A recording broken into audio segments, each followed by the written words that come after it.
Feudalism, वो feudalism जिसका रास्ता रोका था हजरत उमर ने रजी अल्लाह तआला अन्हु। अस्सलामु अलैकुम वरहमतुल्लाहि वबरकातुहू। मैं हूं आपका होस्ट सैयद ज़रार आरिफ, एक मरतबा फिर आपकी खिदमत में हाजिर है लेकर वही programme Islamic economic system is the alternate solution for the modern world, is the only solution for the modern world. Advantages of capitalism के ऊपर आज हम बात करेंगे। लास्ट टाइम मैंने आपको टाइप्स ऑफ कैपिटलिज्म बताए थे।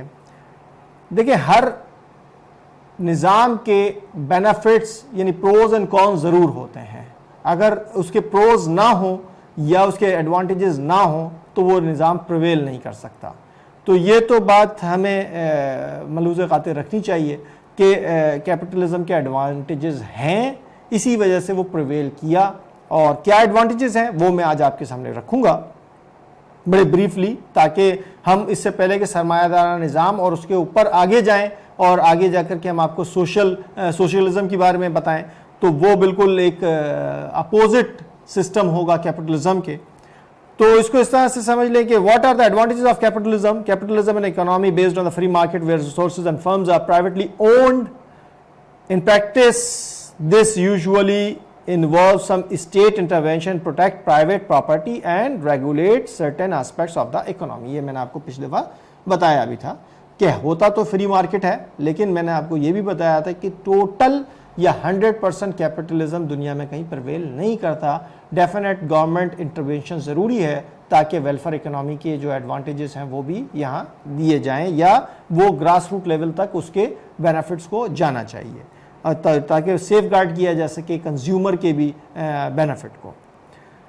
एडवांटेजेस क्या हैं इसके? तो एक तो ये कि फ्रीडम टू चूज है, efficiency two of private sector है। देखें, कैपिटलिज्म जो है सबसे पहली चीज ये होती है कैपिटलिज्म में जैसे privately owned by the investor होता है और इन्वेस्टर का जो मोटिव होता है वो प्रॉफिट मेकिंग होता है।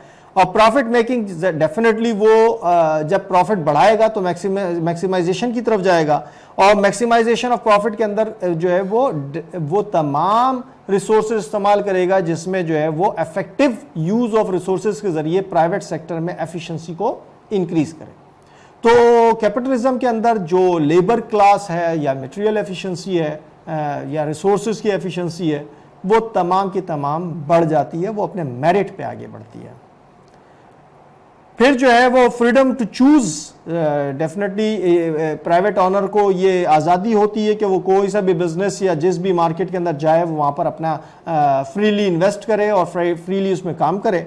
साथ ही साथ इसी तरीके से लेबर को भी आज़ादी होती है कि वो अपने मुताबिक जिस इंडस्ट्री को और जिस जगह पे अपनी सर्विसेज देना चाहे वो दे।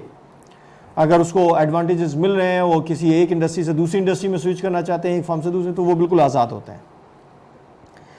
फिर इसका एडवांटेज ये है कि has led to growth in living standards. Definitely कि जब इंडिविजुअल प्राइवेट ऑनर की जो है वो इन्वेस्टमेंट्स बढ़ेंगी, वो अपने प्रॉफिट को ग्रोथ करने के लिए अपने बिजनेस को एक्सपेंशन की तरफ लेके जाएगा, तो जिसकी वजह से जो है वो एम्प्लॉयमेंट अपॉर्चुनिटीज़ बढ़ेंगी।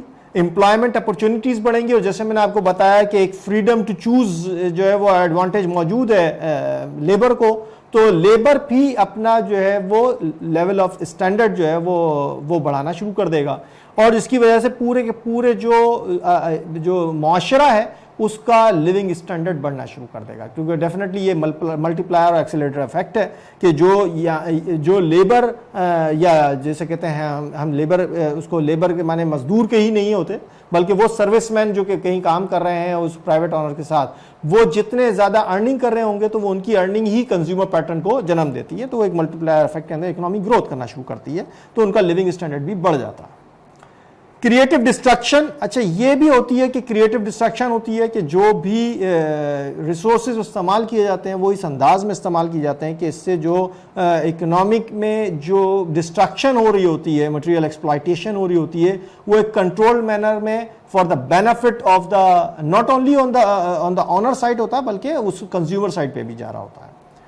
नो बेटर अल्टरनेट, ऐसा नजर आता है कि कोई और अल्टरनेट इसमें हमें नहीं मिल रहा होता। अल्टरनेट है क्या? चर्चिल ने इसको कोट किया था कि डेमोक्रेसी स्प्रिंग्स टू माइंड जो है वो, it has been said that democracy is the worst form of government except all the others that have been tried. तो ये उसने जो है वो इसको इस सिलसिले में कहा था कि ये एडवांटेजेस में कि डेमोक्रेसी क्या होती है कि गवर्नमेंट जो है वो एक्सेप्ट के सिवाय इसके कि अदर्स जो है गवर्नमेंट जो है वो सिर्फ उसको एक्सेप्ट करे। Once could say the same of capitalism. Basically, when government attempt to control the economy, we end up with the problems such as corruption, lack of incentives, poor information. ये बात उसने कही थी कि जब कभी हम कैपिटलिज्म की बात करेंगे तो बुनियादी तौर पर जो है वो गवर्नमेंट की जब अटेम्प्ट इसके अंदर आ जाएगी इकोनॉमी के अंदर कंट्रोल करने की, तो वो उसका एंड क्या निकलेगा? उसका एंड ये निकलेगा कि करप्शन बढ़ेगी जब गवर्नमेंट और कैपिटलिज्म इंटरेक्ट करेंगे, फिर लैक ऑफ इंसेंटिव्स होगा और फिर पुअर इंफॉर्मेशन होगी। Efficient allocation of resources in order, in theory capitalism और the invisible hand to make ensures resources are distributed according to consumer preferences. Firms are not rewarded to producing goods people do not want. यानी जो लोग नहीं जानते वो तो उसको तो नहीं देखते कि लोगों को क्या रिवार्ड मिलना चाहिए और कैसे मिलना चाहिए, तो वो लोगों की चाहत को देखे बगैर मतलब ज़्यादा से ज़्यादा जो होता है उसको रिवार्ड किया जाता है उस ऑनर पर्सपेक्टिव में कि जो ऑनर प्रॉफिट चाहता है उसके मुताबिक वो करते हैं। तो एलोकेशन ऑफ रिसोर्सेज जो होती है वो उसके मुताबिक चल रही होती है कि जहां पर जिस चीज़ की डिमांड बढ़ेगी उस इंडस्ट्री के अंदर इन्वेस्टमेंट जो है वो आगे बढ़ना शुरू कर देगी। और आज के दौर के अंदर जो लोगों की डिमांड का पैटर्न है वो मीडिया के साथ ज़्यादा कंट्रोल करके आगे चलाया जा रहा है। एफिशिएंट प्रोडक्शन होती है, इसके बारे में हम बात कर चुके हैं कि मार्केट सिस्टम के अंदर फर्म्स जो है वो incentive to be productively efficient, cutting cost to improve competitiveness and productivity. If firms don't remain productive and efficient, they will go out of business. अब देखें ना, कॉस्ट एफिशिएंट ये आज बड़ा कॉन्सेप्ट है और कॉस्ट इफेक्टिवनेस के लिहाज से देखा जाता है कि जो भी कॉस्ट इफेक्टिवनेस के लिहाज से चलेगा वो मार्केट कंपटीशन के अंदर रहेगा, वरना वो मार्केट से आउट हो जाएगा।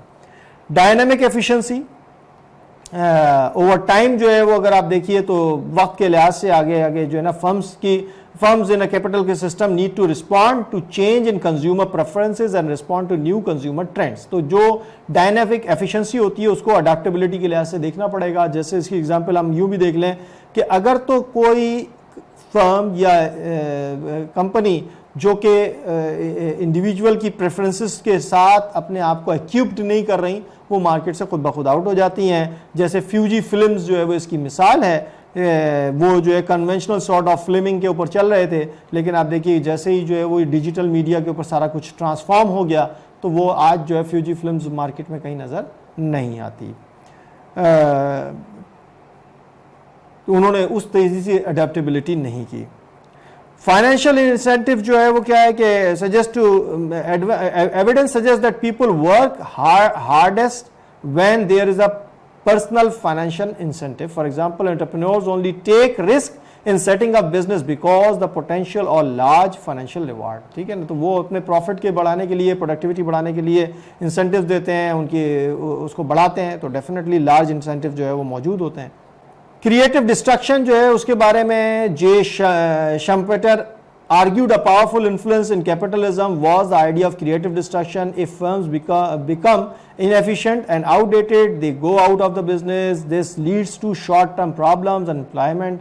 However, it allows resources, capital and labor to shift to new. तो ये creative destruction है कि जब वो अपने आप को एक्यूप नहीं करेंगे तो बाहर चले जाते हैं। Economic freedom, health, political freedom, तो डेफिनेटली थिंकर मिल्टन फ्रेडमैन और Joseph Hayek, economic freedom of capitalism is associated with the political freedom. ये बहुत अहम बात है। A state that limits the right of individual to set up a business और choose where to work will invariably face greater political interferences. तो अगर political interferences रहेंगे तो फिर इन्वेस्टर जो होता है वो अपनी इन्वेस्टमेंट नहीं लगाता। तो ये ज़रूरी है कि इकोनॉमिक फ्रीडम जो है वो पॉलिटिकल फ्रीडम के साथ साथ एसोसिएट करती है। Mechanism for overcoming discrimination and bringing people together, तो ये बात भी होती है कि जो इन्वेस्टर होता है वो डिस्क्रिमिनेट नहीं करता बल्कि लोगों को करीब लाता है और उनकी एफिशिएंसी को, लेबर एफिशिएंसी को बढ़ाकर अपनी प्रोडक्टिविटी को इंक्रीज करता है। नेक्स्ट उसमें हम आपके सामने प्रॉब्लम्स ऑफ कैपिटलिज्म को डिस्कस करेंगे। अस्सलामु अलैकुम व रहमतुल्लाहि व बरकातुहू।